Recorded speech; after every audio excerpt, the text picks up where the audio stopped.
பார்த்தீங்கன்னா சூப்பரான சின்ன மசாலா இது எப்படி செஞ்சு பார்க்கணும்ல. ஸோ வாங்க வீடியோக்குள்ள போகலாம். அதுக்கு முன்னாடி என்னோட சேனல் நீங்கள் சப்ஸ்கிரைப் பண்ணாதவங்க சப்ஸ்கிரைப் பண்ணிக்கோங்க. இது மாதிரி 100 வீடியோஸ் பார்க்கலாம். ஸோ வாங்க வீடியோக்குள்ள போகலாம். ஹாய் ஃப்ரெண்ட்ஸ், வணக்கம். நமஸ்தே. நீங்களா இருக்கீங்க? நல்லா இருக்கீங்க, சந்தோஷமா இருக்கீங்க நினைக்கிறேன். நம்புறேன் நல்லது நினைப்போம், நல்லது நடக்குங்க. என்னடா பண்ணான்னு சொல்லி பார்த்துட்டு இருக்கீங்களா? இது வந்து இன்னைக்கு நான் வந்து சோலே பட்டோரே பண்ணான்னு சொல்லிட்டு ஒரு ஐடியா. அதனால நான் வந்து கொண்டக்கடலை நனைய வச்சுருந்தேன். ஸோ இப்போ அதை வேக வைக்க சாரி ஃப்ரெண்ட்ஸ், கொஞ்சம் வேக வைக்க போகிறேன். ஸோ இதை ஃபஸ்ட்டு வேக வைக்கிறதுக்கு நான் என்ன சொன்னால், நான் நார்மலாக தான் சும்மா உப்பு போட்டு மட்டும் தான் வேக வைக்க போகிறேன். ஏன்னு கேட்டிங்கன்னா, நான் வந்து எடுத்துக்கிறது கருப்பு கொண்டக்கடலை, ரொம்பவே ஹெல்த்தியான ஒரு இது நீங்கள் வெள்ளை கொண்டக்கடலை எடுத்துருந்தீங்கன்னா அது கொஞ்சம் தேயிலை இந்த மாதிரி பட்டெல்லாம் போட்டு வேக வைப்பாங்க. ஸோ நான் சிம்பிளாக பண்ணுறதுனால நான் வெறும் கொண்டக்கடலைக்கு எதுவுமே போடாமல் ப்ளைனாக வேக வைக்க போகிறேன். ஸோ வேக வச்சுட்டு எடுத்து வந்து உங்களுக்கு காட்டுறேன். இப்போ பார்த்தீங்கன்னா கொண்டக்கடலை நல்லா வாஷ் பண்ணிட்டு 3 அளவுக்கு தண்ணி வச்சிருக்கேன். இந்த தண்ணி வந்து நம்ம அதோட சேர்க்க போகிறதுனால நான் வந்து தண்ணி வந்து வேஸ்ட் பண்ணதுனால நான் அப்படியே சேர்க்க போகிறதுனால ஓரளவுக்கு அந்த கடலைக்கு மேலே வரும் இல்லையா, 1 இன்ச் அளவுக்கு நான் வந்து என்ன செஞ்சிருக்கேன்னா தண்ணி விட்டுருக்கேன். பார்த்தீங்கன்னாலே தெரியும் பாருங்க. ஸோ இந்த அளவுக்கு எனக்கு தண்ணி போதுங்கிறதுனால சரி இதில் லைட்டாக உப்பு தான் போட போகிறேன். ஸோ உப்பு போட்டு இதை நான் வேக வச்சு எடுக்க போகிறேன். அதுக்கு நம்ம அடுத்தடுத்து நம்ம தேவையான பொருட்கள் என்னது சொல்லிட்டு நம்ம பார்த்துக்கலாம். பார்த்தீங்கன்னா வந்து நான் வந்து கடலை வேக வச்சு எடுத்துட்டேன். இந்த கடலை பார்த்தீங்கன்னா லேசாக அமுட்டாலே போதும், நல்லா வந்துடும். ரொம்ப கொலையை வேக வச்சு எடுக்கணும்னு நினைக்காதீங்க, சரியா? ஸோ உங்களுக்கு இந்த அளவுக்கு இருந்தால் போதும். நல்லா தண்ணி யூஸ் பண்ணுறதுனால நான் அப்படியே தண்ணி எடுத்துகிட்டே பாருங்க. கடலை நல்லா வெந்துருச்சு. ஸோ சைடில் வச்சுக்கிறேன். இதுக்கு தேவையான பொருட்கள் என்னென்னு பார்க்கணும்ல. நான் வந்து ஒரு பெரிய வெங்காயம் ஒரு சின்ன வெங்காயம் எடுத்துருக்கேன். ஏன்னா நான் வந்து வெங்காயத்தை அரைக்கவும் போறேன். அதனால ஸோ ஒரு தக்காளி இது வந்து நினைச்ச போறேன்னா அரை தக்காளி வந்து அரைக்க போறேன். அரை தக்காளி வந்து நான் வந்து வதக்க போறேன். அதனால அப்புறம் ஒரு இஞ்சி பூண்டு பேஸ்ட் 1 ஸ்பூன், மிளகாத்தூள் 2 ஸ்பூன், மல்லித்தூள் 2 ஸ்பூன், மிளகு தூள் வந்து ஒரு 1/2 ஸ்பூன், கரம் மசாலா ஒரு 1/4 ஸ்பூன் எடுத்துருக்கேன், மஞ்சள் தூள் எடுத்துருக்கேன். அப்புறம் பார்த்தீங்கன்னா பட்டை, கிராம்பு, ஏலக்காய், அப்புறம் பிரியாணி இலை, சோம்பு வந்து ஒரு ஸ்பூன் அளவுக்கு எடுத்துருக்கேன். சீரகம் ஒரு 1/2 ஸ்பூனுக்கு எடுத்துருக்கேன். நான் எதுக்காக இவ்வளோ கம்மியாக மசாலா எடுத்துருக்கேன்னா மசாலாவாக இருந்துச்சுன்னா நம்மளால சாப்பிட முடியாது. அதனால நான் கம்மியாக தான் எடுத்துருக்கேன். ஒருவேளை நீங்கள் உங்களுக்கு ஜாஸ்தி வேணும் நீங்கள் ஜாஸ்தி பண்ணிக்கலாம். அப்புறம் தேவையான அளவுக்கு உப்பு சொல்லுவாங்க. கடற்கரை நம்ம சமைக்க ஆரம்பிச்சிடலாம். முதல்ல இதை வந்து நான் வந்து ஒரு பங்கு வந்து நான் வந்து ஒரு சின்ன வெங்காயம் எடுத்துறதுனால ஃபஸ்ட் இதை நான் அரைச்சி எடுத்து உங்களுக்கு காட்டுறேன். இப்போ பார்த்தீங்கன்னா நான் தக்காளி வெங்காயம் சேர்த்து நான் வந்து அரைச்சி எடுத்து வந்துட்டேன். பார்த்தீங்கன்னா தெரியும், அரை தக்காளி போட்டிருக்கேன். ஒரு சின்ன பெரிய வெங்காயம் இருந்தது இல்லையா, அதையும் அரைச்சிருக்கேன். எதுக்குன்னு கேட்டிங்கன்னா நமக்கு கொஞ்சம் கிரேவி கிடைக்கணும் இல்லையா, அதனால நான் வந்து இதை சேர்த்துருக்கேன். இது கூட நான் என்ன செய்வேன்னு சொல்லி சொன்னால் ஒரு 2 ஸ்பூன் அளவுக்கு இந்த கடலையை சேர்த்து நான் அரைச்சி எடுத்து வந்துடுவேன். அப்போ தான் டேஸ்ட் இன்னும் நல்லாயிருக்கும். ஒரு கிரேவி கிடைக்கும் நமக்கு பார்த்ததுக்கு. அதனால பார்த்தீங்கன்னா அரைச்சி எடுத்து வந்துட்டு நான் சொல்லுவாங்க நம்ம டக்குன்னு செய்ய ஆரம்பிச்சிடலாம். பார்த்தீங்கன்னா அடுப்பு பற்ற வச்சாச்சு.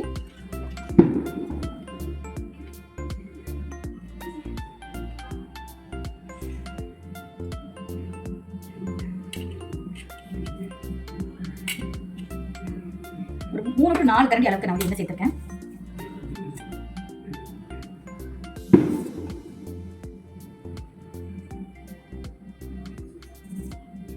சூடாச்சு.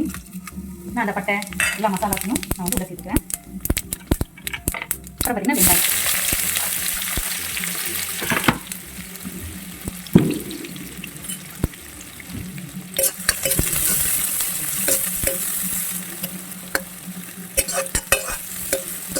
வந்து நல்லா வதக்கி கொடுக்கணுங்க. இதில் கொஞ்சம் உப்பு வெங்காயம் வதங்குறதுக்காக சேர்த்துக்கிறேன்.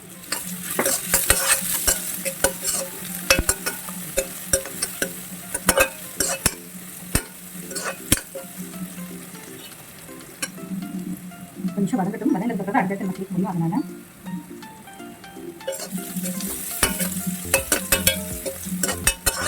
இது கூட நம்ம வந்து இஞ்சி பூண்டு பேஸ்ட்டு சேர்த்துக்கிறேன்.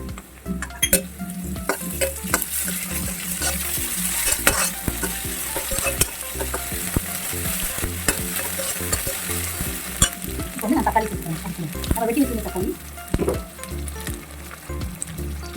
இந்த வாசனையும் சூப்பராக இருக்குது.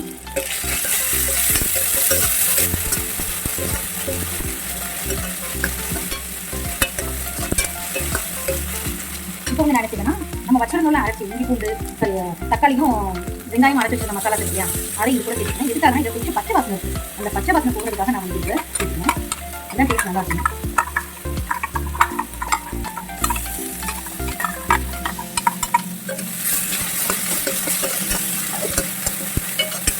பார்த்தீங்கன்னா அடுத்து வச்சுக்கிறேன். நான் பார்த்தீங்கன்னா இந்த பச்சை வாசனை போகிறதுக்காக நல்லா வச்சு வச்சுக்கிறேன்.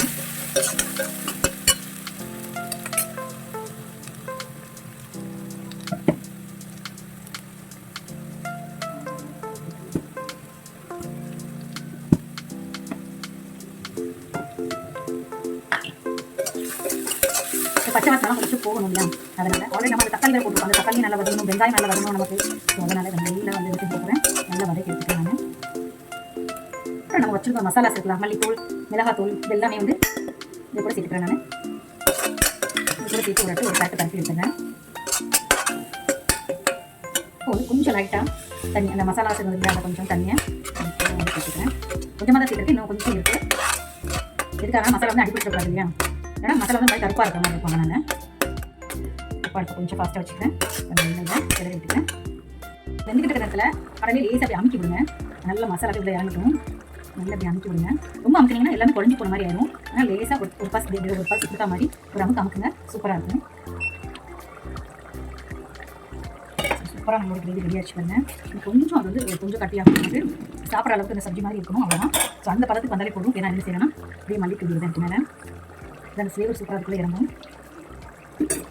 வாசனை சும்மா அமேசிங்காக இருக்குது. இப்போ 2 நிமிஷம் கொதிக்கிட்டு பார்க்கலாம். இப்போ பார்த்தீங்கன்னா சூப்பராக நம்மளோட கிரேவி ரெடி. நான் எதுக்காக இதில் ஆம்ச்சூர் பவுடர் இந்த மாதிரி எதுவுமே நான் சேர்க்கல அப்படின்னு சொன்னால், நீங்கள் நிறைய வீடியோ பார்த்துருப்பீங்க ஆம்ச்சூர் பவுடர்லாம் சேருங்க வைங்கம்மாங்க. ஆல்ரெடி நம்ம வந்து நாட்டு தக்காளி தான் யூஸ் பண்ணுவோம். அதனால நமக்கு அந்த புளிப்பு அதில் இருக்கும். அதனால நான் வந்து ஆம்ச்சூர் பவுடர் சேர்க்கல. பை சான்ஸ் உங்களுக்கு அந்த மாதிரி ஸ்டைல் வேணும், நீங்கள் பெங்களூர் தக்காளி சேர்த்துக்கிட்டு நீங்கள் நாட்டு தக்காளி அவாய்ட் பண்ணிட்டு நீங்கள் ஆம்ச்சூர் பவுடர் இதெல்லாம் சேர்த்துக்கோங்க. சூப்பராக இருக்கும். அதுவுமே இதே ஸ்டைலில் பண்ணுங்க, நல்லா தான் இருக்கும். எனக்கு மசாலாஸ் ரொம்ப வேணுங்கன்னா நான் சிம்பிளாக ஒரு நார்மலான ஒரு சோலை பட்டோரை பண்ணுறதுக்காக நான் மசாலா செஞ்சுருக்கேன் நான். ஓகேவா? ஸோ நீங்கள் உங்களுக்கு எப்படி வேணும்போது நீங்கள் அதுக்கு தகுந்த மாதிரி இருக்குங்க. சூப்பராக நம்மளோட சன்னா மசாலா வந்து ரெடி ஆச்சு. பார்த்தீங்கன்னாலே உங்களுக்கு தெரியும். நான் உருளைக்கிழங்கு எதுவுமே போடலை இல்லை, ஜஸ்ட் நார்மலாக செஞ்சுருக்கேன். சூப்பராக இனிமையாக இருக்கும். ஸோ வாங்க சூப்பராக ஆரம்பிச்சிடலாம். ரெடி ஆயிடுச்சு. ஸோ பண்ணி சூப்பராக சாப்பிட ஆரம்பிச்சிடலாம். இப்போ பார்த்தீங்கன்னா சூப்பரான சன்னா மசாலா நான் என்னோட ஸ்டைலில் பண்ணியிருக்கேன். வாசனையே சும்மா டெம்டிங்காக இருக்குது. எப்படா சாப்பிடலான்னு சொல்லிட்டு சாரி கொஞ்சமே போட்டுருங்க, அதனால் வாய்ஸ் கேட்கலன்னா சாரிங்க. அவ்வளோ சூப்பராக இருக்குது, டெம்டிங்காக இருக்குது. அப்புறம் நம்மளோட சுளிப்பொடி பார்த்தீங்கன்னா தெரியுங்களா, உப்பெல்லாம் நான் வந்து ரொம்ப வீட்டுக்கு போடுறதுனால ரொம்ப பெருசெல்லாம் போடல, சின்னதாக போட்டு எடுத்து வச்சிட்டேன். இது ஒன்று போட்டு சாப்பிட்டாலே வயிறு நிறைஞ்சிடும் அந்த மாதிரி இருக்குது. ஸோ சூப்பராக இருக்குது. ஸோ செமையாக இருக்குது. இந்த சென்னா மசாலா ரொம்ப ரொம்ப பிடிச்சிருக்கு. ஸோ நீங்களும் வீட்டில் ட்ரை பண்ணி பார்த்துட்டு உங்களுக்கு இந்த சென்னா மசாலா எப்படி வந்து சொல்லுங்கள், கமெண்ட்ல சொல்லுங்கள். ஸோ இந்த வீடியோ பிடிச்சி லைக் பண்ணி கமெண்ட் பண்ணி ஷேர் பண்ணி சப்ஸ்கிரைப் பண்ணுங்கள். தேங்க்யூ ஃபார் வாட்சிங். Bye friends.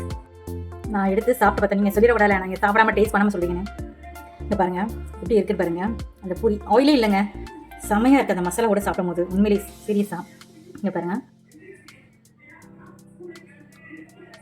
Super super super பயங்கர எம்மியாக இருக்குங்க. கண்டிப்பாக நீங்கள் ஒரு ஆட்டை நம்ம சென்னா மசாலாவும் அந்த பூரியை நீங்கள் வீட்டு ட்ரை பண்ணிவிட்டு உங்களுக்கு இது எப்படி வந்துச்சுன்னு சொல்லி உங்கள் குழந்தைங்க என்ன சொன்னாங்க சொல்லி கமெண்ட்ல சொல்லுங்கள். ஸோ இந்த வீடியோ பிடிச்சா லைக் பண்ணி கமெண்ட் பண்ணுங்கள், ஷேர் பண்ணி சப்ஸ்கிரைப் பண்ணுங்கள். தேங்க்யூ ஃபார் வாட்சிங். Bye friends.